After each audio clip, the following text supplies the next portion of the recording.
Well, why don't we start with the Serenity Prayer?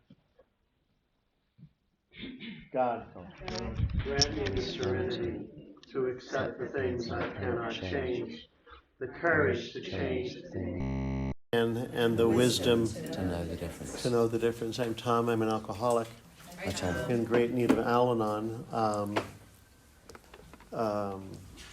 The last while we've talked about steps and traditions, not exhaustively, but we've talked about steps and traditions.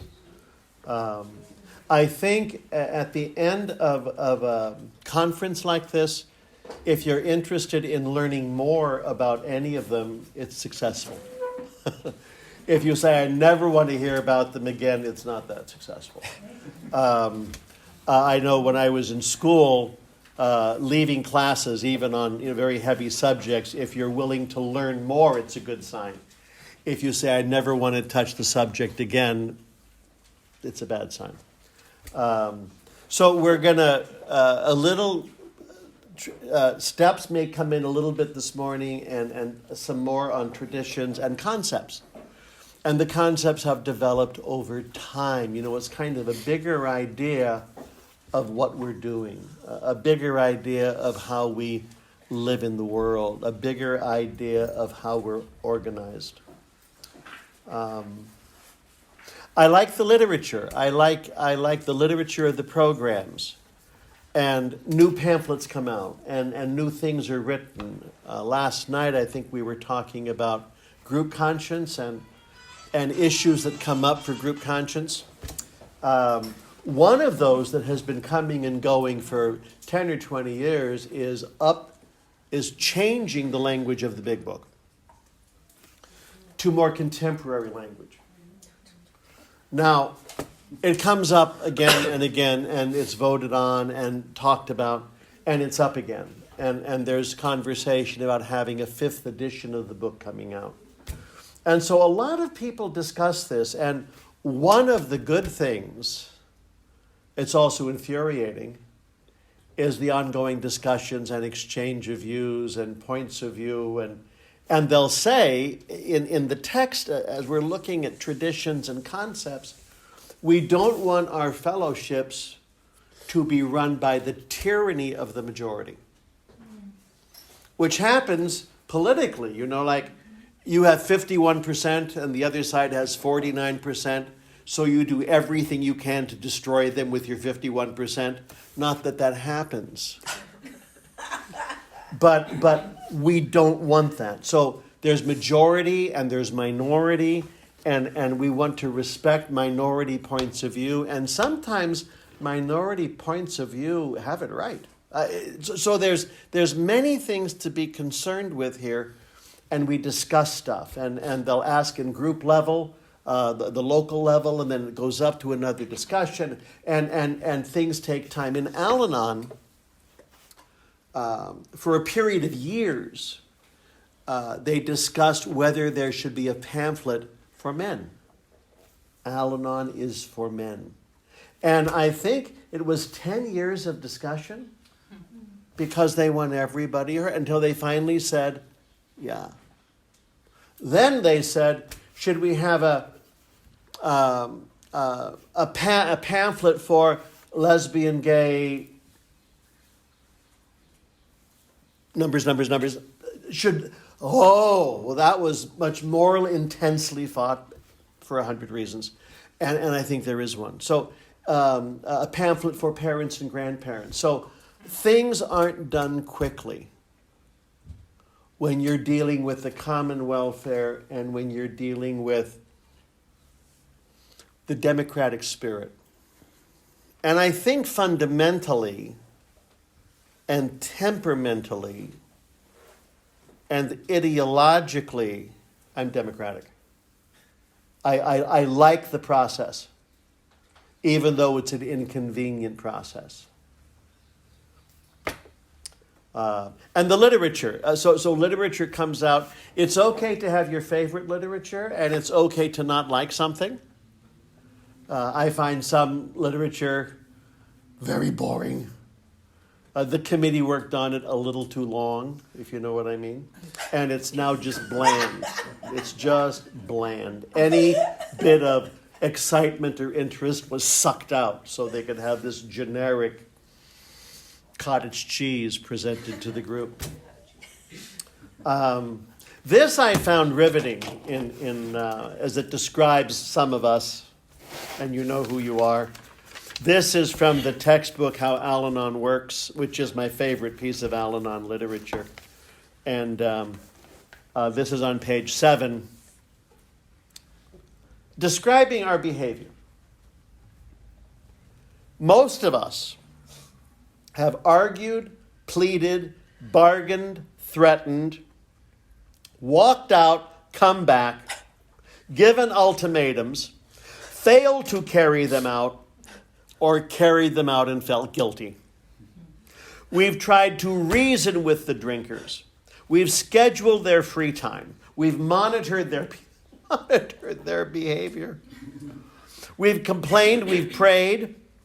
We've tried to avoid doing anything that might cause the alcoholic to drink. We've searched for opportunities to make the drinker see how destructive their drinking can be. Mostly, we've hurt and we've worried. Now, I think that's almost poetry. And I think we could get that calligraphied and hand it out to newcomers. Welcome, we're so glad you're here. We know this behavior. We know this crazy. This is why so many of us coming in are so exhausted. Next paragraph.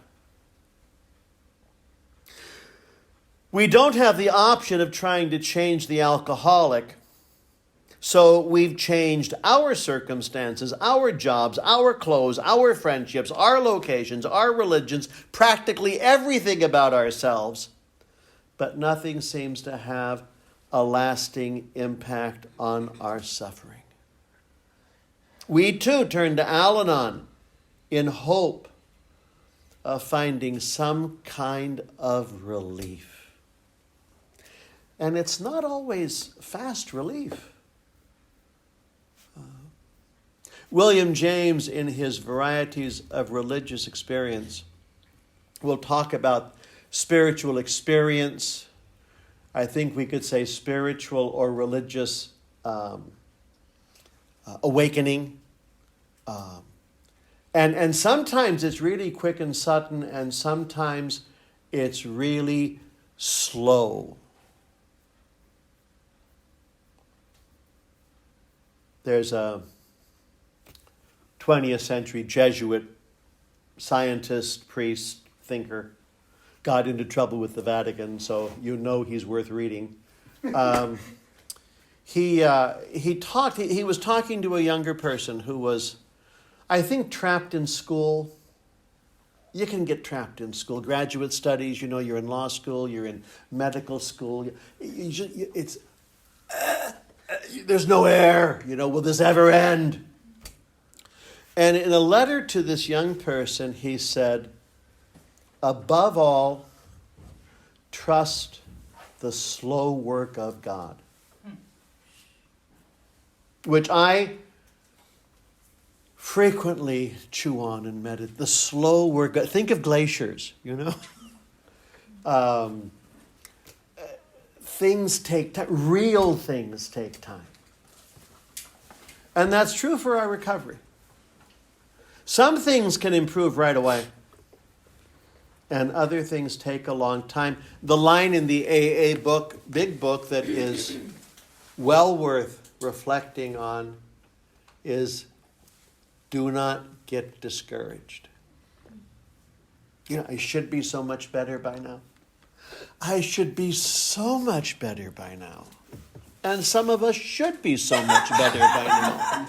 But you know, that you can just get so, you think you're doing really well and then you act like a jerk one more time. My sponsor, this is many years ago, he was speaking at, I was his New Year's Eve date.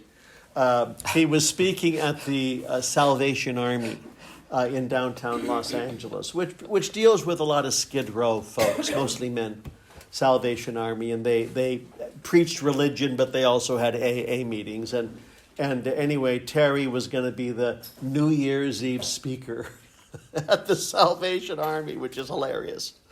Because frequently, sometimes meetings will have fancy New Year's Eve parties, and people come all dressed up, and there's, food and things, and elegance and dancing. This was Salvation Army, downtown LA. And I was teaching in Los Angeles at the time. Terry came to my house. We had something to eat. We drove down to Salvation Army on 5th Street in Skid Row, LA. And I, as a teacher, I frequently carry a pen with me. I mean, I notice Tim does too. Lots of people carry pens and paper. Because when you hear something good, you want to write it down. What I've noticed that young people do is they use their phones for this. And I've done that. I've put things down that I've heard at the meeting. Just because something is really good or insightful or clever doesn't mean I'm going to remember it. So I need to write it down precisely. So I'm there and I have some paper, and Terry's talking to this room full of men newly in recovery. Some 5 days, some 5 weeks. And he talks about how tough it is to be alive. And it is tough to be alive. There are so many struggles. Nothing's easy. Scott Peck, in his book, The Road Less Traveled, his opening line is, "Life is difficult." And I think there's a fantasy that if you're a good person with a pure heart, your life should be easy. And that's a fantasy. Life's hard. For some people, it's extremely hard, and I know that. Mine's been pretty simple. That's not the point.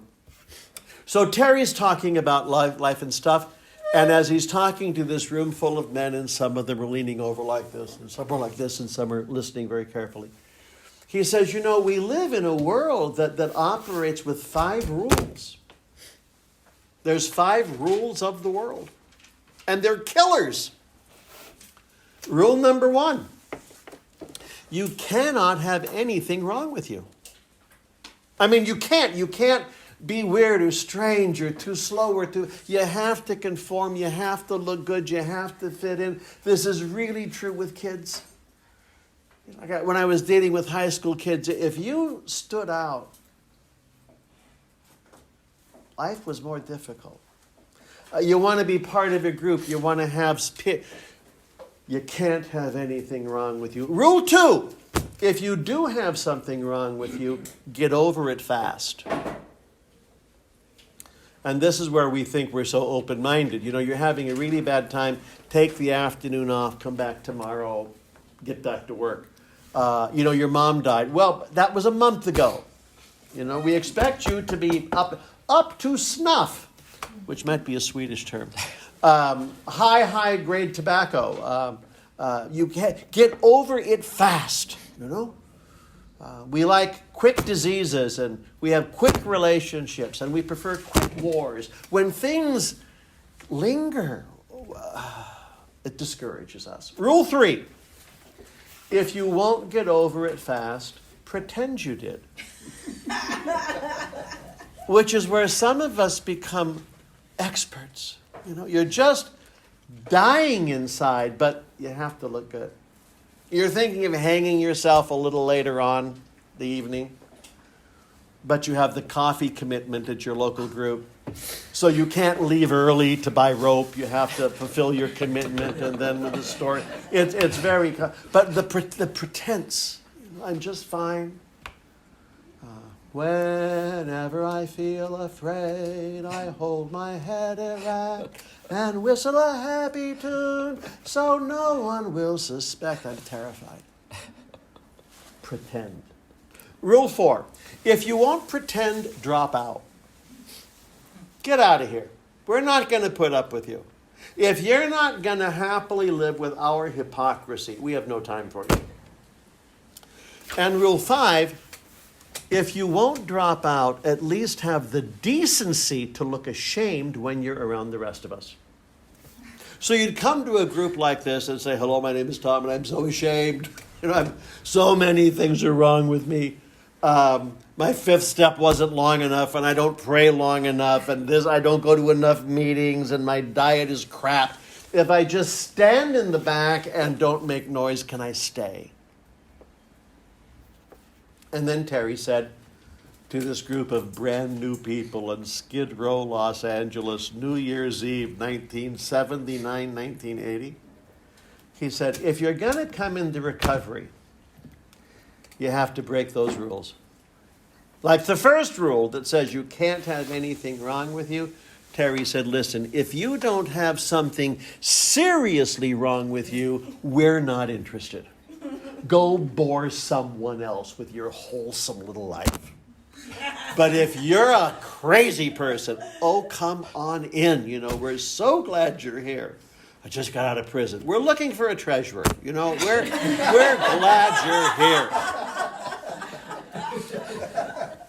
You don't have, rule 2, you don't have to get over it fast. Some of us are malingerers. Like my little issue I mentioned yesterday with authority figures, that is so deep in my bones.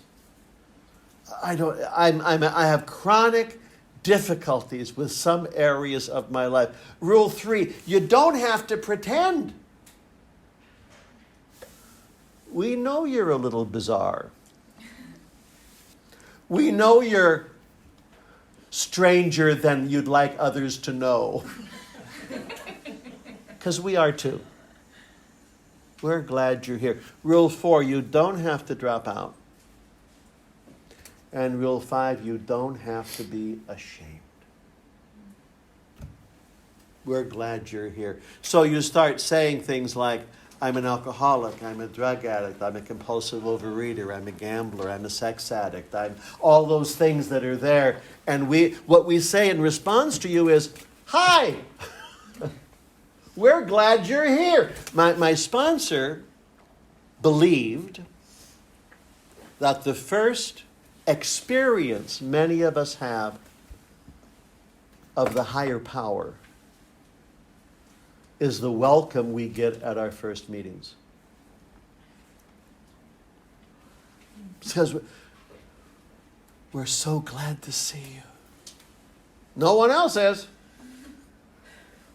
Come on in.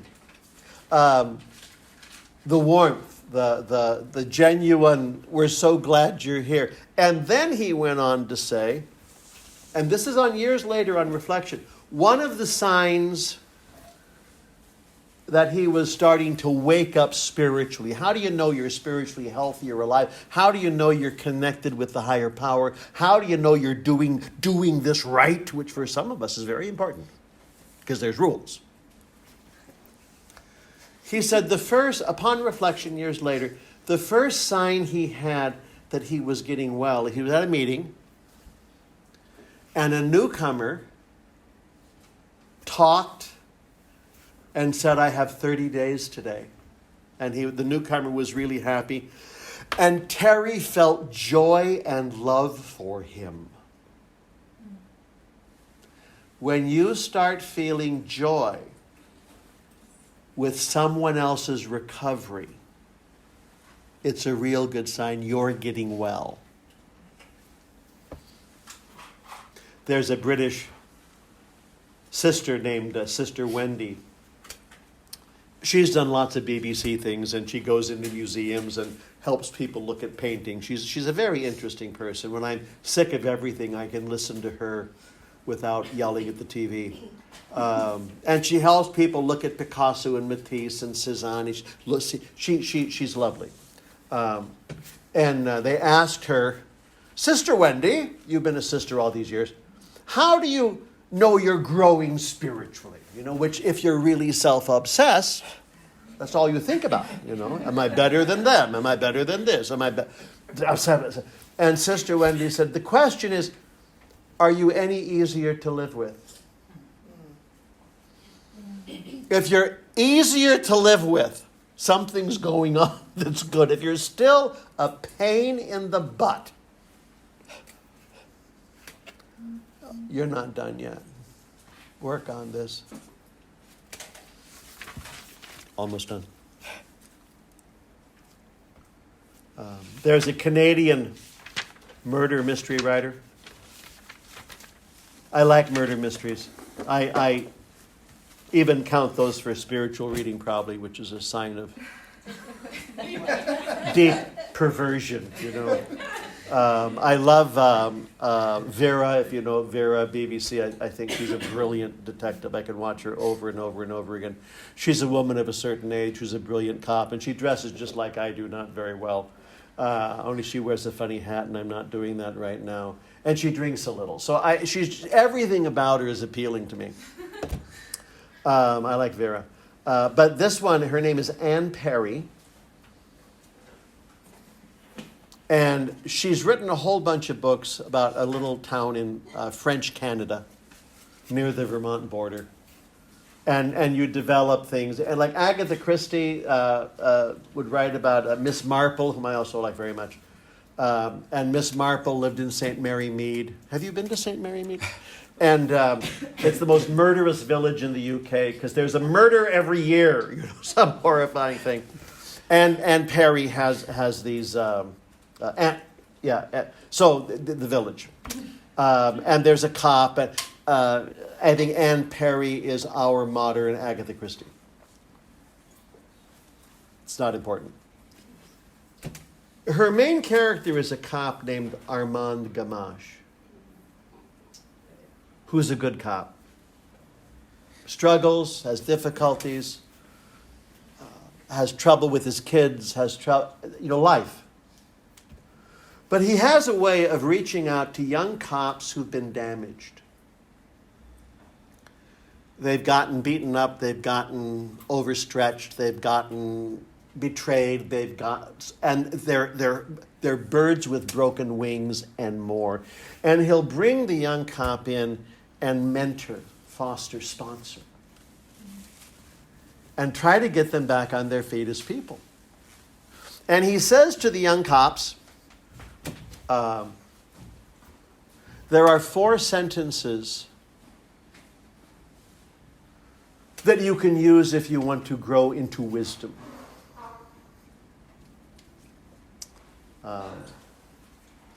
4 things you can say. Now, I read these at an Al-Anon meeting, and I was yelled at because it wasn't Al-Anon literature. And they're right. But it's still worth hearing. 4 sentences for wisdom. Number 1, I'm sorry. I'm sorry. Number 2, I don't know. Number 3, I need help. Number 4, I was wrong. I mean, how simple, right? I'm sorry, I don't know, I need help, I was wrong. And those don't come trippingly off the tongue for some of us, especially if you can't have anything wrong with you. Because that appearance has to be there of I'm in charge, I'm in control, I know exactly what's going on. I'm sorry. I don't know. I need help. I was wrong.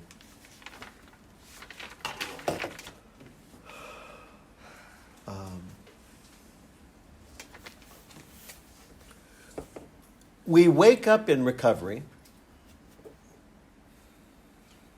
We experience being alive.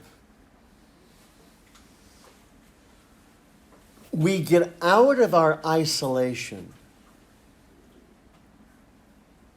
And we start getting involved in the give and take of being with other people. For some of us, it starts first with strangers. We meet them at meetings or in treatment. And for some of us, the graduate work of recovery is when we do some of this with family members. It's tough. My sponsor believed that in Al-Anon, we learn the graduate work of recovery. The communication, the dialogue, and sometimes it's quicker and sometimes it's slower. So those are my opening remarks for a Wednesday in Jerusalem.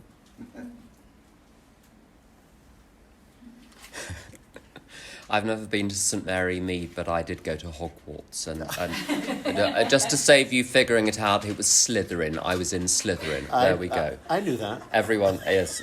That's not hard to work out. Tim, alcoholic, and Al-Anon. I'd like to talk about something very advanced, if I may. May I talk about it? You may. Thank you.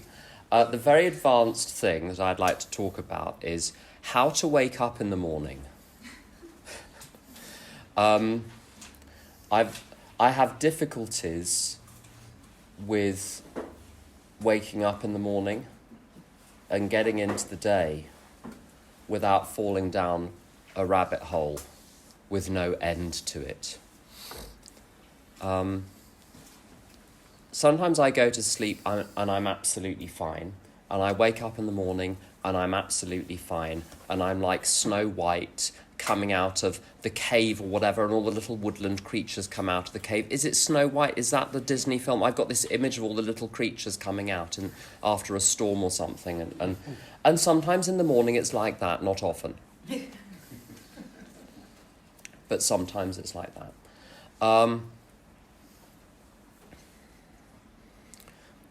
I'm usually okay-ish as long as I do a couple of things when I wake up in the morning. I know there are people that say the first thing they do is hit their knees, which sounds like a very violent act to me. A very violent act. No one's told them that not everyone in the world prays on their knees. They haven't heard that. I've heard people say, unless you do your step 3 on your knees, you haven't taken step 3. It's only for Baptists. Only for Baptists. It's one of the major world religions, isn't it? So I've got a normal little morning routine which involves listening to a few things, and I go to a little morning meditation meeting and I'll say a little prayer, and I just get myself ready for the day and have a little chat with my higher power. And the truth is, I am... occasionally I wake up very joyous, Snow White. Mostly I wake up absolutely fine. The abyss is there, but I just know how not to fall in it, and it's fine. Sometimes I wake up and I'm not on the same planet that I went to bed on. I'm on another planet. The planet is not even, as they say in Star Trek, an M-class planet capable of sustaining life. And my position on this planet in some unknown galaxy is I'm a small piece of coal which is smouldering and hasn't got long left. That's how I am sometimes in the morning. And I have no idea how to get home or who I really am. I just know I'm smouldering on a planet which cannot sustain life. And now, I don't think this happens to me in order that God teach me a lesson. I don't think God pushes me onto this alien planet in order to humiliate me. But I can learn the lesson from it that my state of mind and my recovery is contingent upon the maintenance of a daily program. It's not like I did the steps and then everything stays great forever. And my system is in a very careful equilibrium, and if one small thing changes, the whole thing goes out of kilter very easily. For many months, I would get to work at 7 in the morning and get to the office at 7 in the morning. And on the way, there was a cafe which was open where I had this sort of loyalty thing where you pay a subscription. You can have 5 beverages a day, and I would go and I would get my beverage on the way to work. And they changed their opening times so that they didn't open until after I had to be at work. And I just wanted to give up. It's like I was only just breaking even with life as it was. This small change, we're now below the line, what's the point? Life is very time-consuming, and life is not good value for money as it is, and this just Like, how am I supposed to and also it triggered the whole thing of, the system is against me and the world is run by these systems that don't care about people and we're all just puppets of the system and there is nothing you can do and it's just faceless bureaucracies everywhere with fake human faces and no one really cares. And I just want to go. There was a British author called, it still is, he's still alive, called Alan Bennett, who 20 years ago said, I think in a New Year's Day article in a newspaper, he says, when I read the news, I just want to go and live in a field. And I understand that. Now, I've got a very carefully curated way of living, which I've developed over the decades I've been in recovery. And one small thing, and I'm out of kilter. And yesterday, someone, and we won't mention who, I've got a number of topics that I like not to think about because I just can't really deal with them. For a few years, I kid you not, it was zombies. If anyone mentioned zombies, I was just off for 6 hours. I just couldn't even concentrate. And I'd be walking along the road because they're very scary. If you've ever seen one, the slow ones from the 1960s, fine. The fast ones, woo, there's not a lot you can do about those. And I would be walking down the street, I'd see a bus with a huge advert on the side for some zombie film, and I'm like, this ruined my whole day. How am I supposed to get on the... and it's like this portal would open up and I'd just get sucked into it. And I'd like to say, well, I just took step 3 again on my knees and I was... No. What I did do, I eventually spoke to someone not in the program, but a spiritual teacher in Denver, Colorado. I'll give you his email address. We had a chat about this, and it became apparent that I wasn't scared of zombies. I was scared of people who are irrational and who are driven by forces within them, which are controlling them. And as soon as I realised that there was a little short circuit there, that actually went away.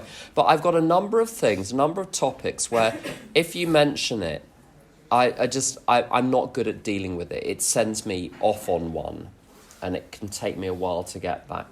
For a while it was global warming, and then it was fascism, and then it was Russians, and that, no offence to anyone, but not Russians, the people, Russian, the country, whatever.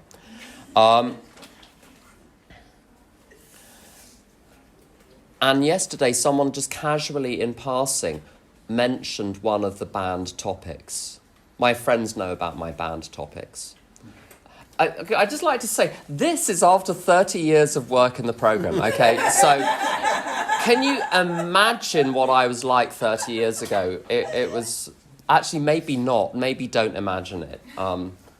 Just stay in the room. Someone mentioned something to do with the banned topic. One of the banned... I hadn't told anyone that there was a banned topic. But I didn't have enough downtime before I went to sleep last night. I got back to the hotel. There was some work stuff. I needed to answer some emails so that they'd have the emails in the morning. There were some sponsors I just turned some things around very quickly, and I thought, right, I'll have half an hour to wind down. I'll do some prayers, and I got 4 words into the first prayer, and I thought, I can't pray anymore. I'm too tired to pray.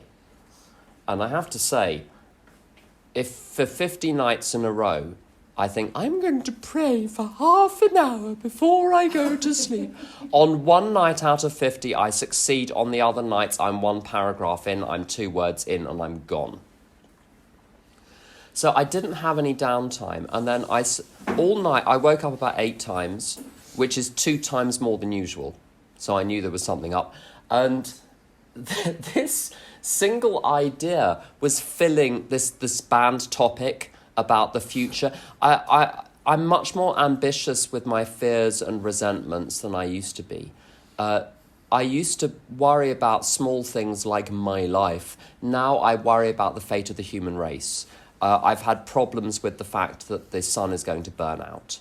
And with there's the kid in the Woody Allen film that won't do his homework because he's discovering that the universe is expanding and will eventually reach a point near to absolute zero where all of the molecules are evenly spaced apart. So he's 7. So what's the point in doing my homework if this is where the universe is going? What is the point in anything if the sun is going to burn out? If it's going to burn out, it might as well burn out today.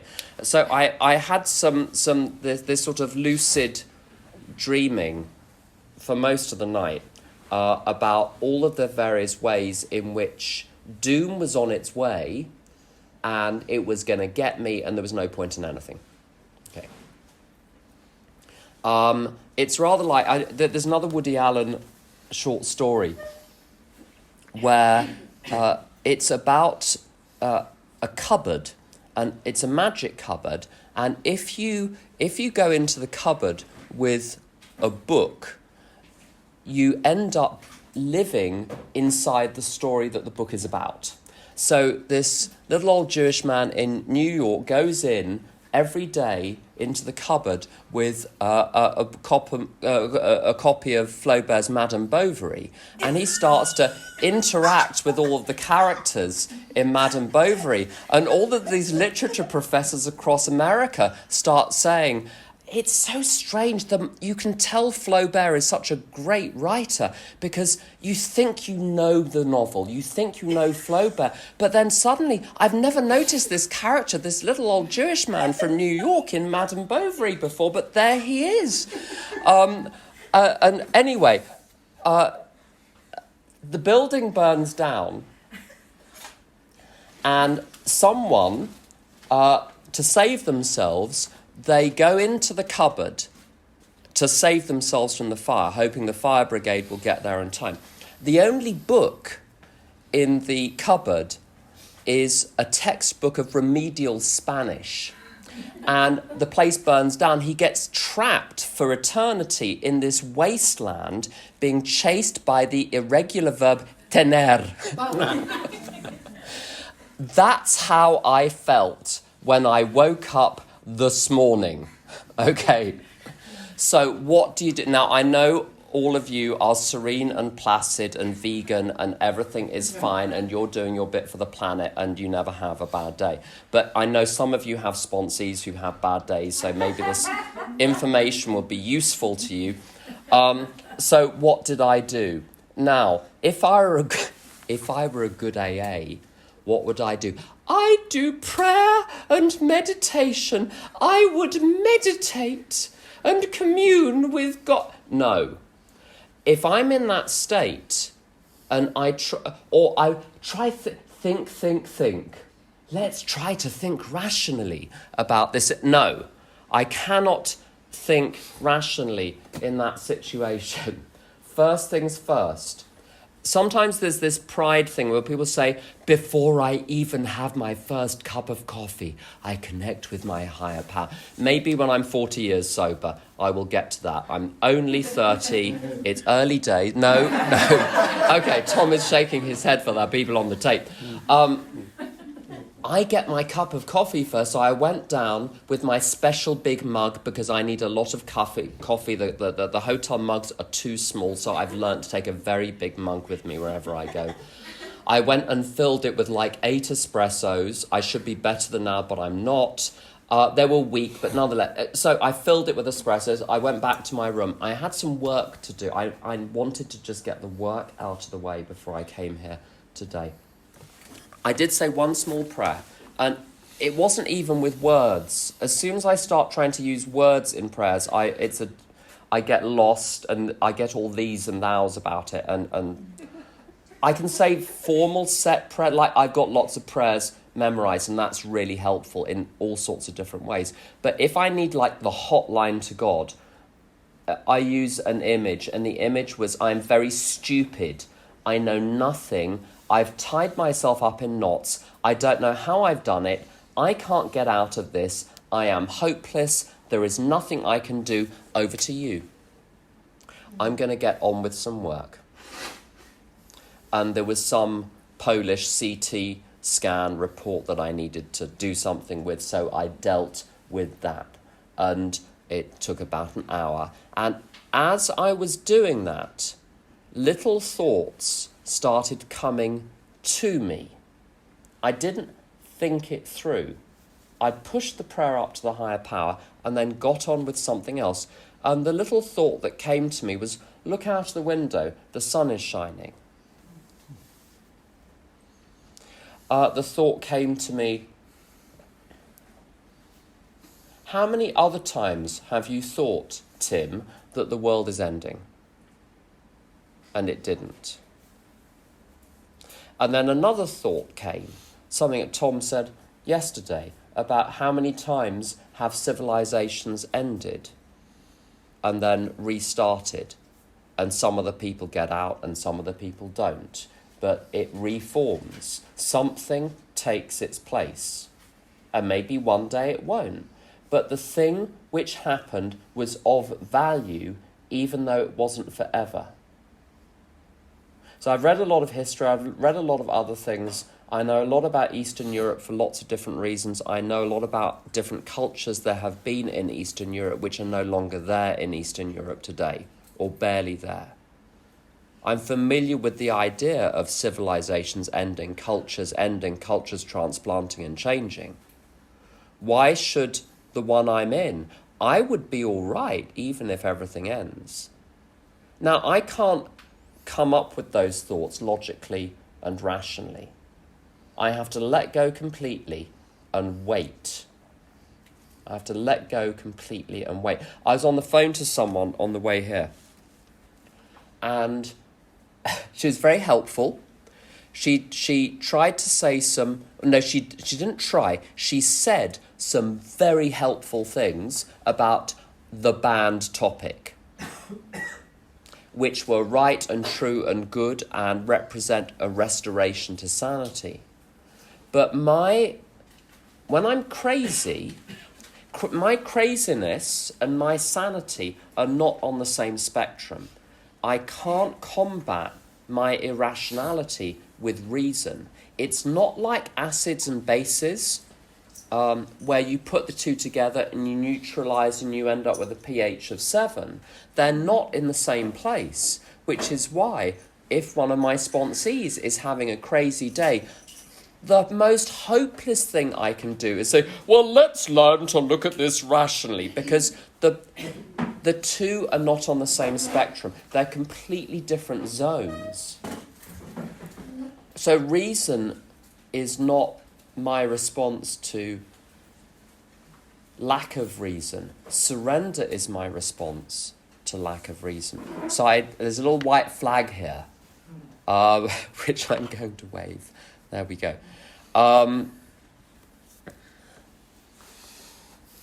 So what did I do? I got on with something practical and useful. A friend of mine says this is maybe the most useful thing I've ever heard in recovery, is you can only choose between the available options. So with the drunk, there are some people in my life, some are drinking, some are sober, some are on a journey. And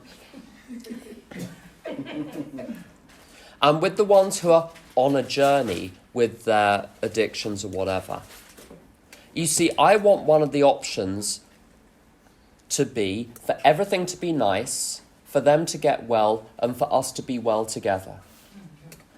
But the only two available options are don't have them in my life, or have them in my life as they are and love them as they are, even though they're going through some stuff which is difficult, not just for them, but sometimes for the people around them. Those are the only two options. When I'm grieving the option, which is not really an option, what I'm grieving is a fantasy. What I'm letting go of is the thing which is not real, this alternate universe where so-and-so is well and serene and pleasant and well put together and dull.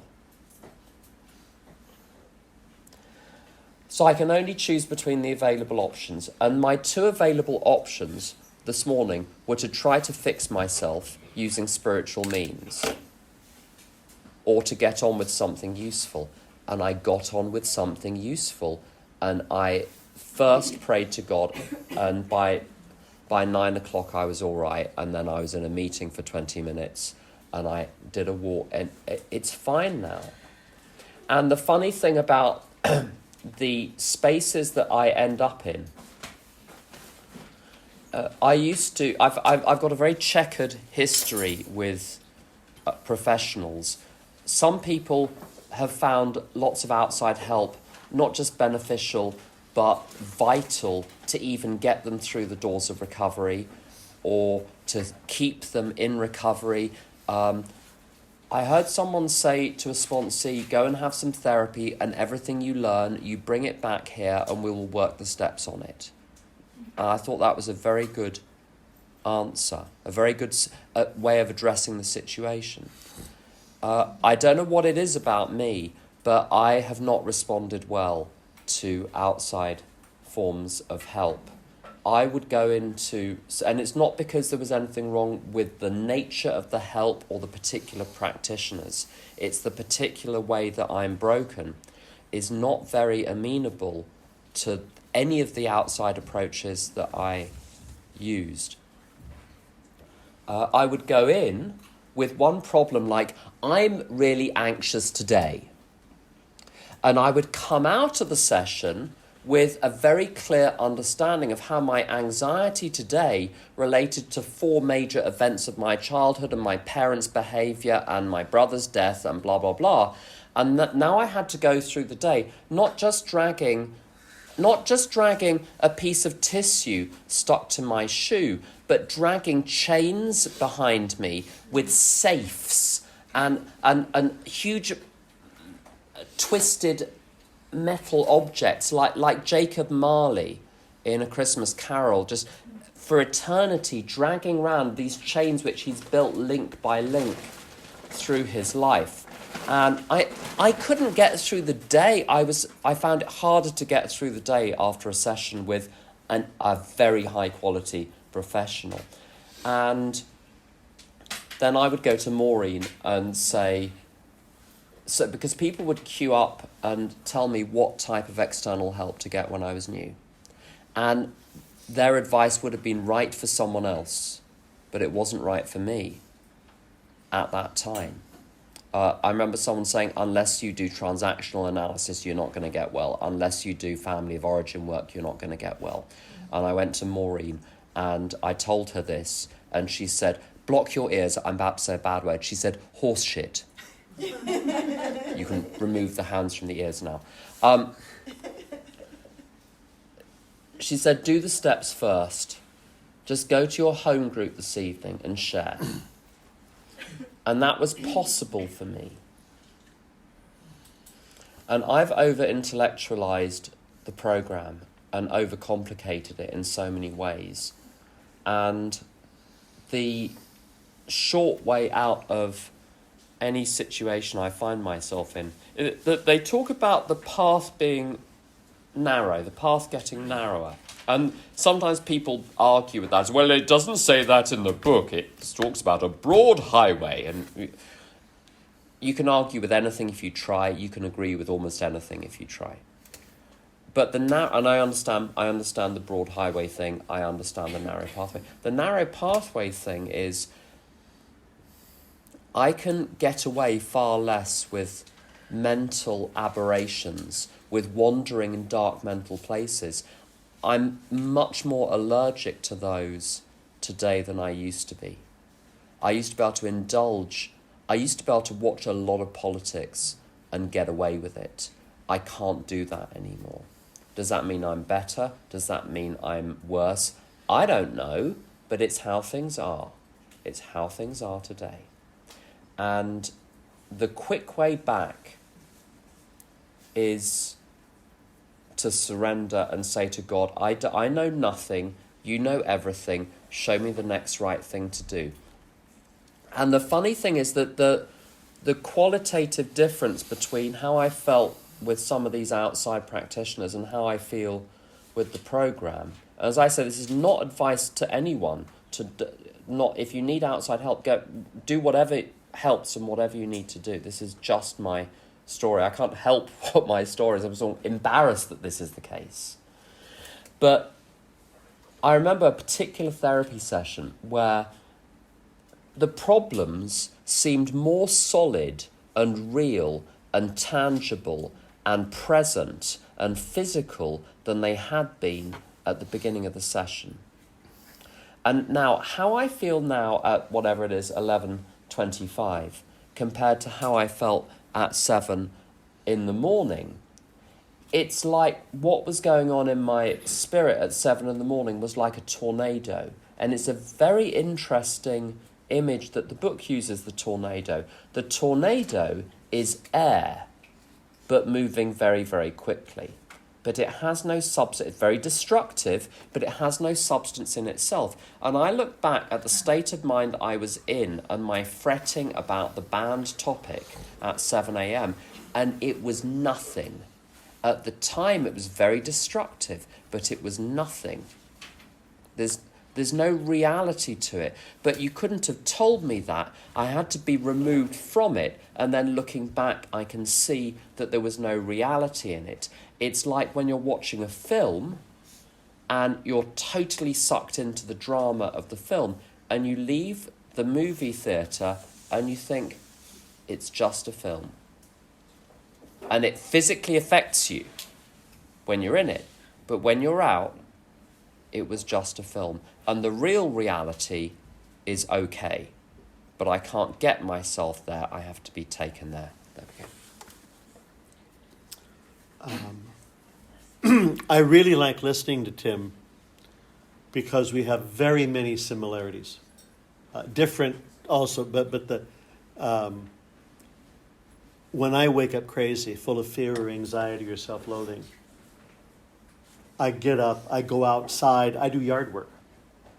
I have a garden in the front and the back. I pull things, I water things, I move things around, and it gets me out of the worst of my crazy. I'm a great believer in the yard, in the garden. Also, part of having a perfect program is admitting when you're wrong promptly. And I want you to know, in the last talk, I made a huge mistake, and I'm so ashamed. The author of those novels, the Canadian author, is not Anne Perry. She's also an author, and she also writes murder mysteries, but that's a different person. I think Anne Perry's one of you Brits.